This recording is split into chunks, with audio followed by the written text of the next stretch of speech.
মালদা জেলা জগৎ বিখ্যাত আমের জন্য, কিন্তু লক্ষ্য করা যাচ্ছে বিঘার পর বিঘা যারা আমের গাছ কেটে দিয়েছেন, এর ফলে পরিবেশের ভারসাম্য নষ্ট হচ্ছে। গাছে দেরিতে মুকুল আসছে, পাশাপাশি গাছ কেটে ফেলার ফলে আমের ফলন কমে আসছে। এই নিয়ে এবারে আন্দোলনে নামছে মালদা ম্যাঙ্গো মার্চেন্ট অ্যাসোসিয়েশন। ইতিমধ্যে সংগঠনের পক্ষ থেকে গ্রামে গ্রামে গিয়ে আম গাছ কাটা বন্ধ করতে সাধারণ মানুষকে সচেতন করা হচ্ছে এবং আম গাছ কাটলে নিকটবর্তী প্রশাসন এবং গ্রামবাসীদের রুখে দাঁড়াতে বলা হচ্ছে।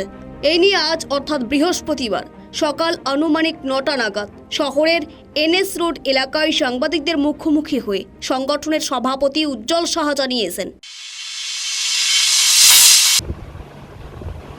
মালদা জেলাতে একরের পর একর, বিঘার পর বিঘা আম বাগান কেটে ফেলে দেওয়া হচ্ছে। ফলে কিন্তু আবহাওয়ার পরিবেশের ভারসাম্যর কারণে আমরা লক্ষ্য করেছি এবছর আম গাছে মুকুল, কোনো গাছে মুকুল 2 সপ্তাহ আগে হয়েছে, আবার কোনো গাছে মুকুল ফুটেছে 2 সপ্তাহ পরে।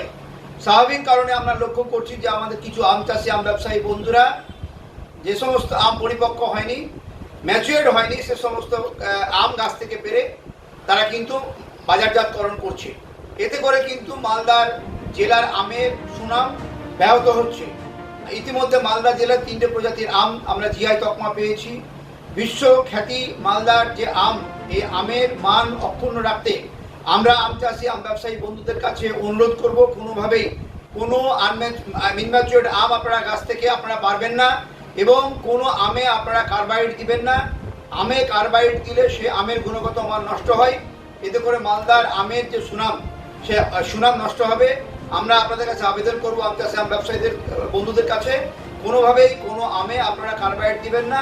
কার্বাইড না দিয়ে ম্যাচুয়ার্ড আম গাছ থেকে পেরে আপনারা বাজারজাত করুন।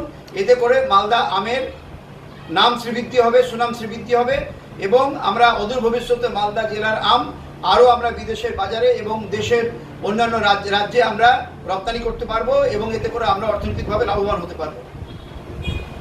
মালদা থেকে সীমান্তের কথার বিশেষ রিপোর্ট।